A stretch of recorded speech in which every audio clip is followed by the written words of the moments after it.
questions, we'll take them here. Thank you, everybody.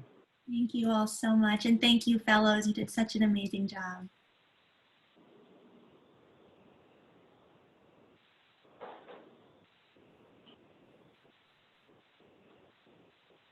This chat feature is everything.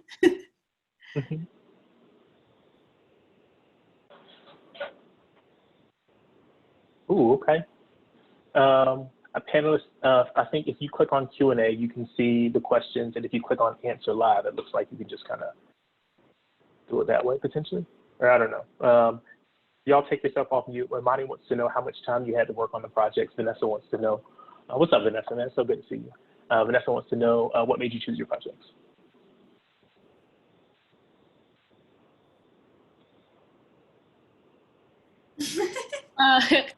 So to talk for Safe Space, how long do we have for our projects? Like 2-3 weeks? One of those times.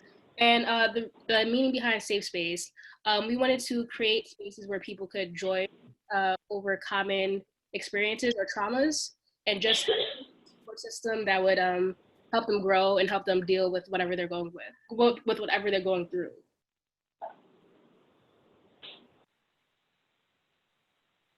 And I guess for small talk, we actually came up with a lot of ideas. We were going to initially start with like, what was it, a game that was for charity. And then we were doing like a news checker to see if the news was like fake or if it was like legit. And then we were like, okay, these ideas, great, but not really that scalable. So we figured, why not just do something with networking? And small talk was invented from that. So. This is a good one. Oh, sorry, go ahead, Carms. The local buzz, I like always wanted to have my own like cafeteria. Can you come a little closer to your mic? Oh, sorry. So for local buzz, I always wanted to have my own cafe or bakery, and just kind of like knowing where to start is like a step that not everyone is sharing. So just having a platform where local businesses can share their tips and advice is kind of like what's worth it. Oh yeah. To kind of add on to Carmen as well, in my neighborhood, the kind of jokest one is that like my favorite burrito place closed down. I'm just like, oh no, why'd that happen? But then I started looking around a bit more, and it's just a lot of stores were very hard hit by the current situation, and it's just like I really wondered like how are they handling whether they're coping. And I saw some places where they had it down to a science already. It's like you come in here, there's acrylic here, you can't touch any. They had it down to, and then there's other places where they had long, huge queues and lines of people, and it's just amazing to see how one business can switch up so fast and pretty much thrive, while another business is like struggling to keep up with the demand that they normally get, and kind of like matching their demand at the same time. I hear from Devontae that you all can't see this Q&A. Okay, so let me call out a couple that I see. How did you all decide who would be PMs, and how did you determine the division of labor? Another good one is, I'd love to hear about what you all learned from working in a remote development team environment.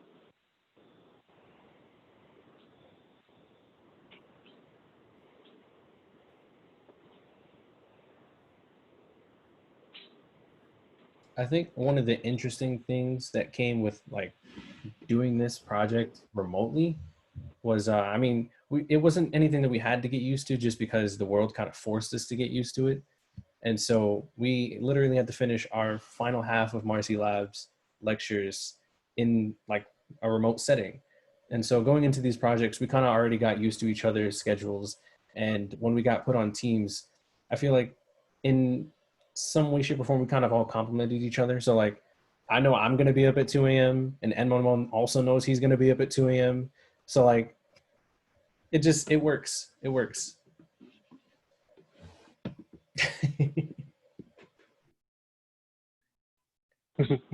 Mike says, go to bed. You go to bed first, Mike. Mike was in the chat. What?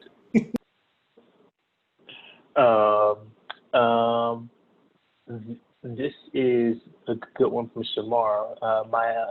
Shamar says, for Marcy's leadership, what lessons have you learned from this cohort? How would you make Marcy Lab School Season 2 even better? And Shamar is one of our incoming fellows. Wow, what a question. Rube, do you want to start? I'll start.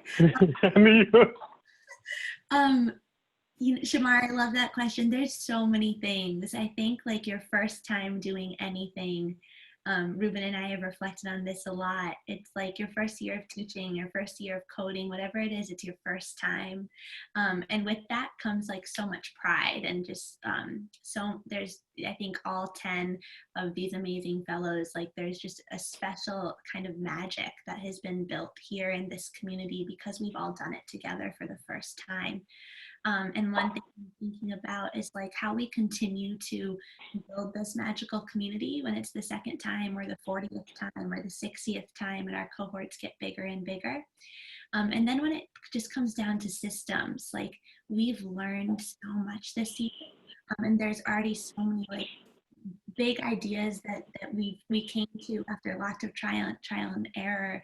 We even revisited some of our core values. We feel like the 10 fellows that we have in this cohort are representative of like 10 different profiles of all the fellows to come.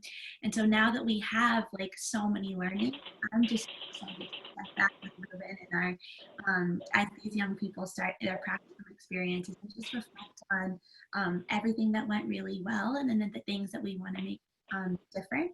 And then the last thing I'll say is like what COVID has taught us, Shamar, which is the power of remote instruction.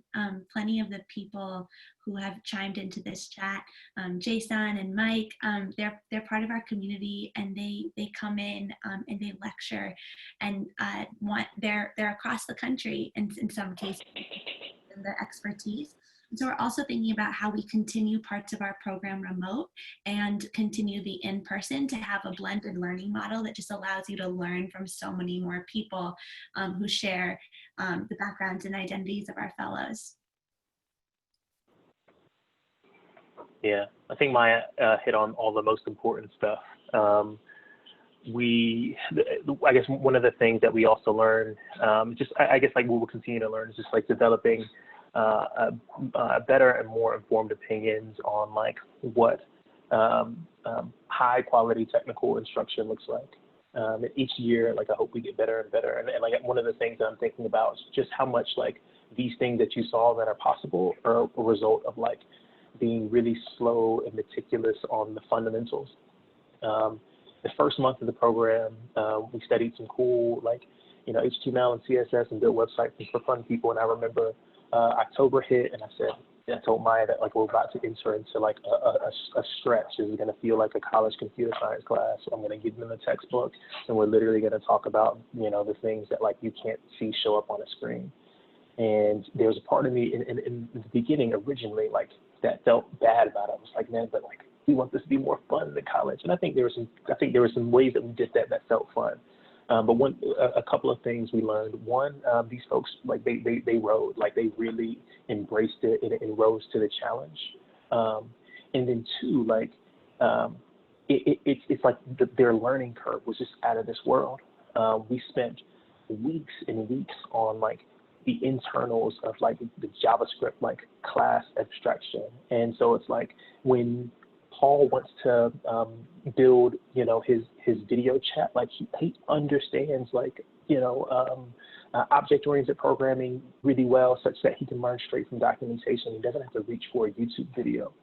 And so like the short of it is like really doubling down on, I think, the things that made what you saw possible to allow you to grow, basically going really slow in the beginning so that you can go far later.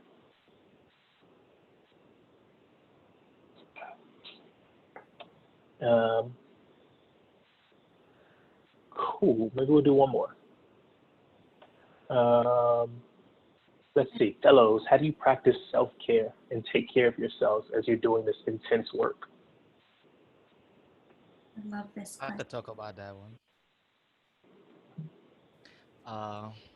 Well, it's gonna sound bad because when we first started with remote work, I was kind of overworking myself to the point that Maya was forcing me to get off the computer.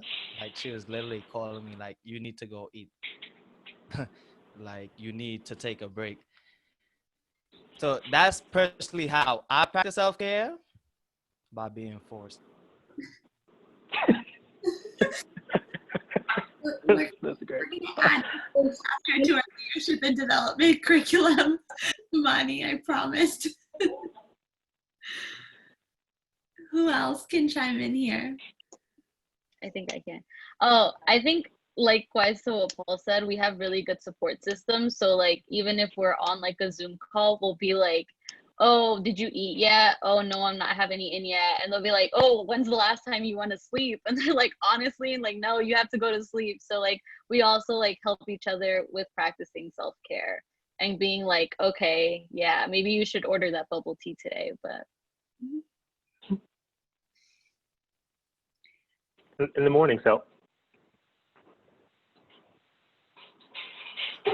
You're on mute, Liz. Does somebody want to talk through our morning routine every morning?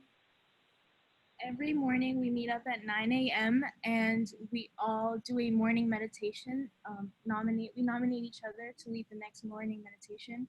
And yeah, we take like 15 minutes just to like reflect and sort of talk about how we're feeling.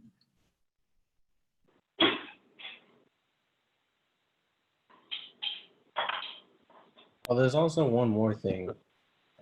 When we first started doing remote work, the very first thing that we did was sort of create schedules for ourselves.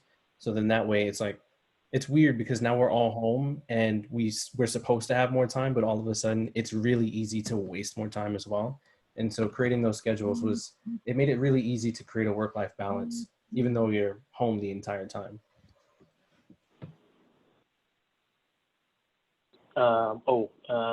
Good one. We'll end on this one. Jury says, how can the Marcy network of friends and family best support you all this summer? Can you repeat that question?